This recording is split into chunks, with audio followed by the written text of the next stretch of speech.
Chapter 6. A New Age in Europe. The late 1400s began an age of great change in Europe. One aspect of this change was a new sense of curiosity about other lands. This picture shows a ship similar to the ones that would have been commanded by Christopher Columbus when he crossed the Atlantic Ocean to the Americas in 1492. Take a minute and look closely at this picture.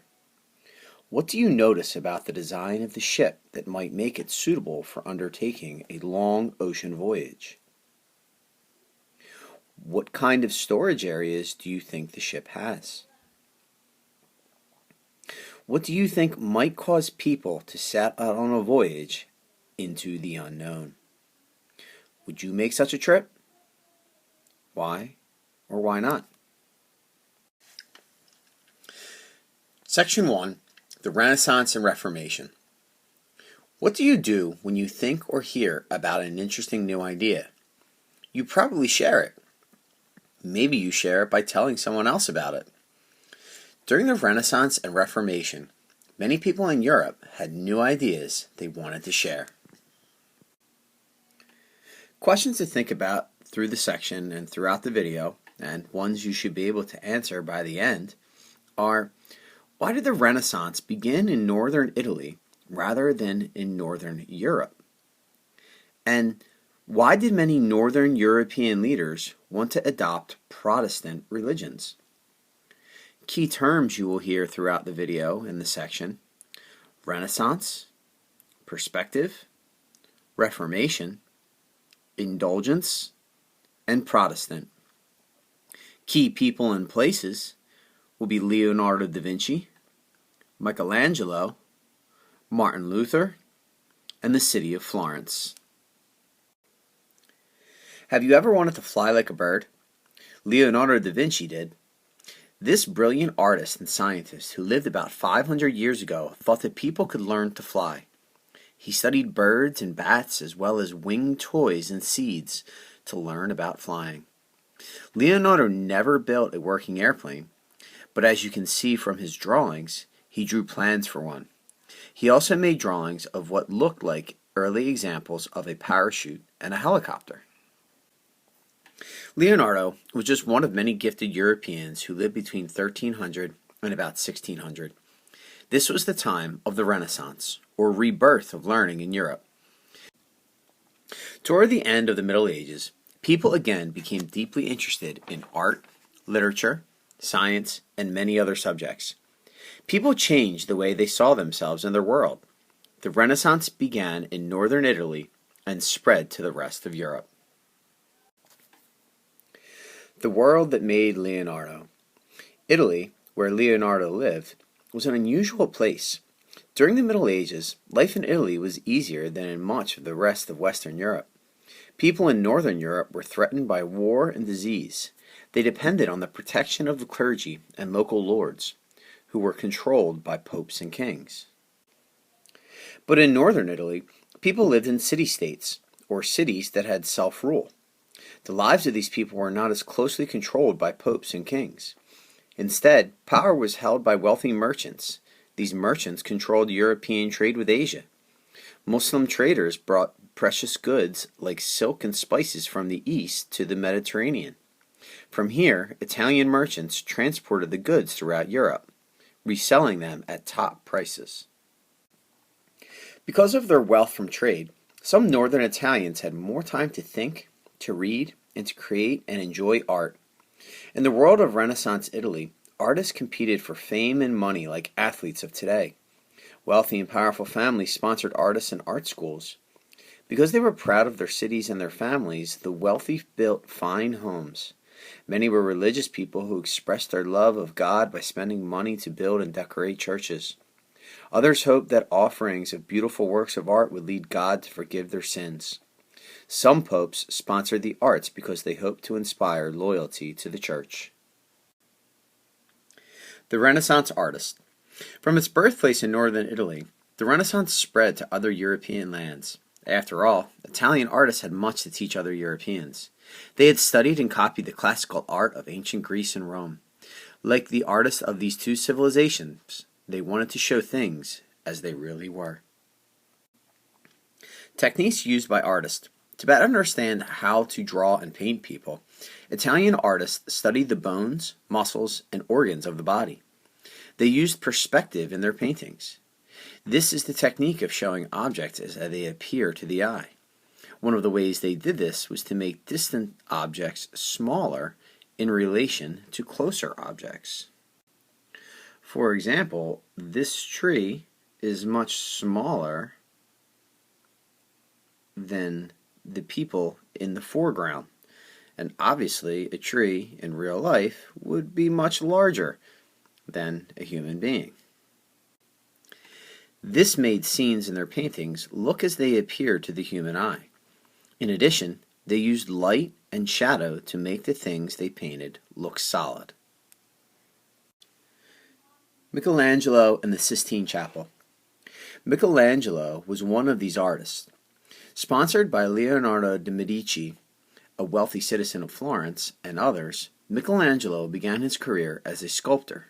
He carved marble so that it looked like flowing cloth, rippling muscle, and twisting hair.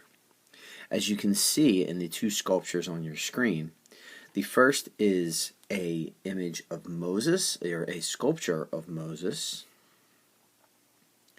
and the second is known as the Pietà, which is of Mary holding a dying Jesus of Nazareth. But his most famous work is a painting, not a sculpture. Actually, it is many paintings.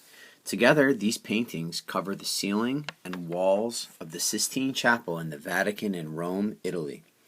Michelangelo did these paintings for Pope Julius II. Here you see the picture of the Sistine Chapel's ceiling and walls painted with the art of Michelangelo.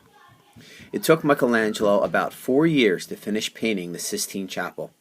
He worked on scaffolding, or framework, 80 feet above the ground. Much of the time he painted lying on his back.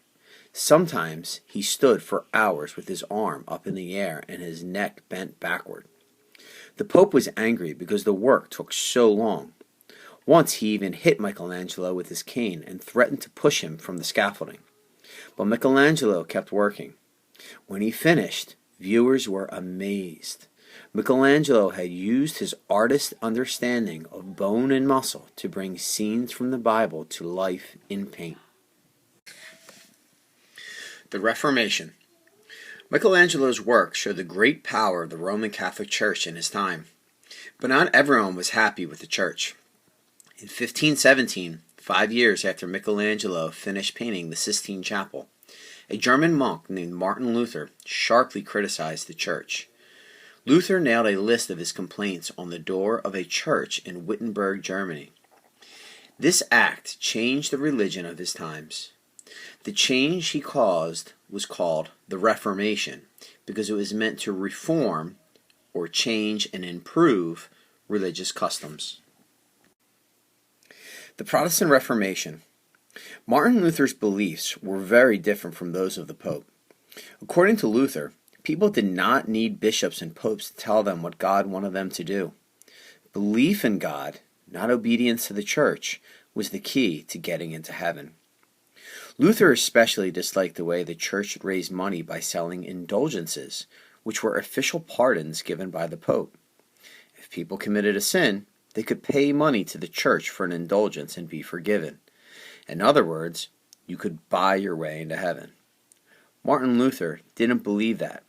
Luther believed that the church did not have the power to do this. Only God could allow you into heaven. And buying your way in was not an option. In Germany, princes and nobles who disliked the power of the Pope quickly accepted Luther's ideas. These rulers wanted to collect their own taxes and make their own laws. They wanted the same powers enjoyed by the leaders of Italy's city-states. By the time Luther died, most of what is now northern Germany was Lutheran. That is, people there believed in Luther's ideas about how to be a Christian, not in the ideas of the Roman Catholic Church. People with views similar to Luther's spread protests against the Roman Catholic Church to other parts of northern Europe. These people were called Protestants because their religions grew out of protest against Roman Catholicism. The Reformation spread throughout Europe during the 1500s. Not all people who rejected the Roman Catholic Church were Lutherans, however. Some followed the teachings of a French reformer named John Calvin. He agreed with Luther on many points. However, Calvin taught that only elect special people picked by God would get to heaven. Anglicans were followers of the Reformed Church of England. Can you name one country that was mostly Lutheran? What was the major religion of England, according to this map? And how about France? The Catholic Reformation. Many Roman Catholics agreed with some of the criticisms made by the Protestants, but they did not turn away from the Church. Instead, they worked from inside the Church to change it. Pope Paul III was the first pope who worked to change the Church during the Catholic Reformation. Working with other church leaders, he was able to solve many problems in the Church. Even though the Catholic reformers brought about many changes, they continued to preach that only the clergy could explain the Bible to people. This effort to improve the Church inspired people.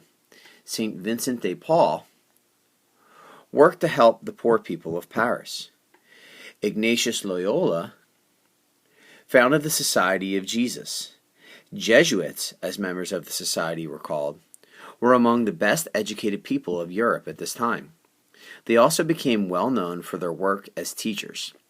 In more than 500 schools in Catholic countries, they taught children about religion as well as other subjects. Many Jesuits became missionaries who traveled throughout Europe trying to win back those who had left the Church. St. Ignatius of Loyola had a motto in life, and that was, "To the greater glory of God." Ignatius actually lived this motto as he gave up his life as a noble in Spain in order to become a priest.